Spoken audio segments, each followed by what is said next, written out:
Al Jazeera Podcasts. I'm Marthe, and this is The Take. As Israel's war on Gaza continues, we're coming to you on Sundays with a weekly roundup. This week, 207 days into a ceasefire, Israel has killed at least 809 Palestinians in Gaza. No peace talks between US and Iran. Israel intensifies its attacks on Gaza. Israeli settlers fire at a school in the occupied West Bank. Today's Sunday, April 26th. Israel has killed at least 72,585 Palestinians in Gaza since October 7, 2023. It's day 58 of the US-Israeli war on Iran.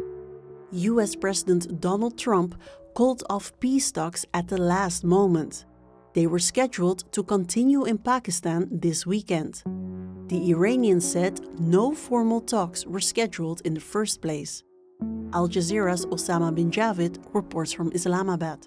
We've been told by various diplomats that diplomacy is not dead, despite the setback that has come here. It appears that the Pakistanis have not given up hope in the whole peace process. It is going to take time. We've been told that diplomacy is not an event but a process, and that process continues behind closed doors. It will be now a wait and see process on how the Iranians react to the latest statement by the US president to pick up the phone and call him if they need to talk.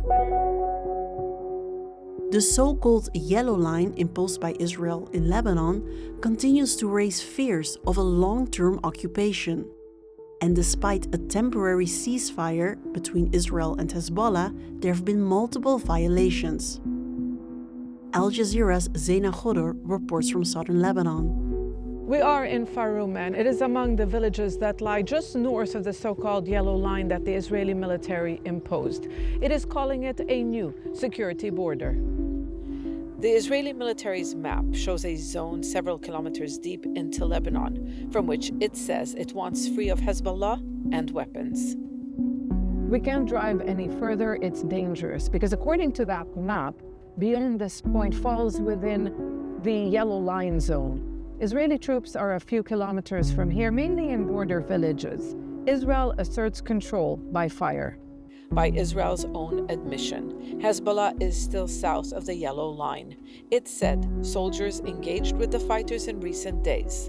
Israel has created a boundary, but this is still contested territory. Israeli attacks on the Gaza Strip intensified over the past week, overwhelming hospitals and grieving families. A US-brokered ceasefire in October 2025 continues to be violated by Israel. Al Jazeera's Hind has more from Gaza. In Khan Yunis, a drone strike killed 23-year-old Yahya and injured 3 others. Hours later, a separate Israeli attack killed 3 civil defense workers while they were traveling in a car along Salahuddin Road. These incidents come amid a fragile ceasefire that has been in place since October. Despite the agreement, violence has persisted, with hundreds of people reportedly killed in the months since it began. And in the past week, attacks have been growing more intense. Hospitals are running out of basic supplies, making it increasingly difficult for them to treat the wounded, and medical teams on the ground say conditions are deteriorating, warning that Gaza's health system cannot withstand another wave of attacks.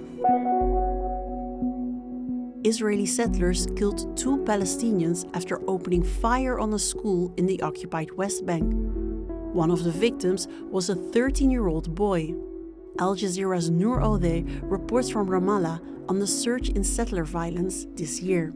Israeli settlers killed their 32-year-old son Jihad as they attacked the school in Al-Mughayyir village near Ramallah in the occupied West Bank. A second mother grieves her 13-year-old child Aus. Israeli settlers shot him in the head during the same attack. Grief turns to anger as crowds pour out of the emergency room carrying the bodies of the latest victims of settler attacks in Al-Mughayr. These killings evoke bitter memories in the village. 7 years ago, Aus's father, Hamdi, was also shot and killed by Israeli settlers attacking Al-Mughayr village. Aus was 6 at the time. No one was ever held to account. Residents in Al-Mughayr say the people who killed Jihad and Aus will enjoy the same impunity.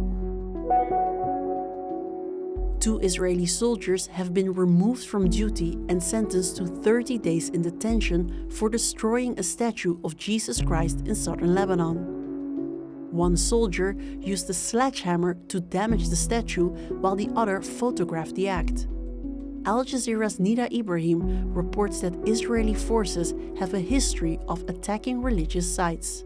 The Israeli army was quick to announce the punishment after an uproar over what happened in Debil village in southern Lebanon. In a post on social media, it says a replacement cross has already been installed.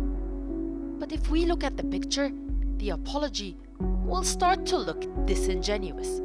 The new cross is Orthodox and Debil is Maronite Catholic, one of 55 southern Lebanese villages still under Israel's military occupation of the area.